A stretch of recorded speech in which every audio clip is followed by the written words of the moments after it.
Speaking a language before you can understand what you're actually saying is not speaking, it's parroting. What's going on, guys? It's Nick. I'm the founder of Lengualytics and a fluent speaker of the Spanish language. And I always find it a bit odd when I meet people who say they can speak a language, but they can't understand it very well. That seems to violate a fundamental rule that applies in any language, even our native languages. What you can understand is always greater than what you can produce. Your passive vocabulary is always larger than your active vocabulary. Or in other words, you can't really use a word if you don't know what it means. Yet in language learning, you meet so many people who just seem to break this rule. But how? There's only one way you could possibly do this, and that's if you learn a word by the sound of the word and not the meaning. Like, I could go into the dictionary right now, find an English word I've never heard before, and just start throwing it around like I knew how to use it. But I wouldn't understand what I was saying. That's the only way I'd be able to speak more than I can understand. And that kind of speech doesn't really fall into the category of what we call speaking a language. That's more like what parrots do when they're listening to humans. If you say a word to a parrot enough times, the parrot can mimic that word. But that doesn't mean the parrot learned the word. It means it learned how to mimic the sound of the word. Humans are a little different because if we want to say something in a different language, we can memorize a translation. But knowing what a sentence is supposed to mean is different than understanding it as you're saying it. When you consciously memorize a translation, you don't fully know what you're saying. You have no idea how a native speaker would react to what you're saying. You don't know if it's perfectly colloquial. You don't know if it's correct. You just know that Google Translate or ChatGPT or your friend told you this is how you say this phrase or this word. And classrooms train you to do this. They teach you to think of sentences like math equations, where you have what you want to say in your native language, you gather up all the words from direct translations, and then you choose which order to put them in using your knowledge of grammar rules. But is that really what we mean when we think of someone speaking a language? That you have enough words and phrases memorized to do some translation in your head?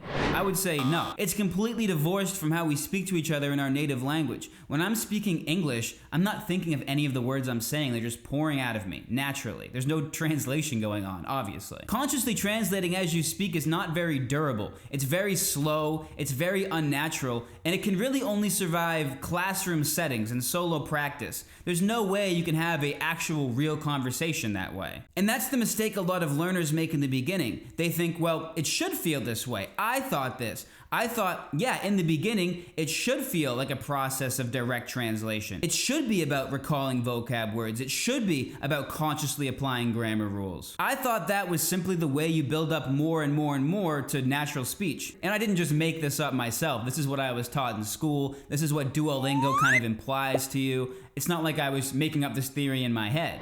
But the longer I tried to do this, the more I realized it wasn't really working. Nothing was really clicking. Slow, conscious translation never formed into fluent automatic speech. And the fact that my speech wasn't getting more automatic sparked that doubt in my mind that my mental model of how I thought about language learning had some fundamental flaws. What changed my approach was being introduced to a more input-based style of learning through channels like Dreaming Spanish and other channels that promote comprehensible input. And when I look back and say, when did I really start learning Spanish? It was right at that moment, right when I ditched my old mental model and picked up this new way of thinking about how to learn a language that I think is way more reflective of the actual reality. The idea is simple, that language learning is mostly about input, and the only way to learn a language is to expose yourself to a massive amount of authentic content at a level you understand in the language you're trying to learn. So I changed my mental model, and now I think speaking fluently is more like an artist chiseling a statue. You can think of input as the block of marble. Listening and reading gives your brain the raw materials it needs to work with. But then speaking is more like the process of chiseling. A lot of beginners are taught that you need to start chiseling before you have enough raw material. You need to start speaking before you've gotten enough input. And that's exactly what I did. I tried to force myself to speak the language before I had enough input to actually do so. But you can't chisel a statue out of thin air. Once the marble exists, an artist can start chiseling a statue. In the same way, once a language learner has acquired enough input, speaking only reveals what's already there. The words, the grammar, the sentence structures of a language, even the more subtle things like intonation and rhythm, they don't just invent themselves out of nowhere. They're revealed from what you've taken in from the language over hundreds and hundreds of hours. And after I understood that concept, my whole understanding of language learning felt so much more logical. I almost felt at peace. Before understanding that, I wondered to myself how it would ever be possible to naturally speak a language without exposing yourself to mountains of examples of native speakers doing just that, speaking their own native language. How could you possibly catch the intonations or catch the rhythm or know how words connect when spoken naturally in sequence like they do in English or like they do in Spanish? I think this comes down to people not understanding how different languages are from each other. Spanish isn't just English with a few words replaced. It has its own flow, it has its own logic, everything is really different. And the only way the brain could possibly learn those nuances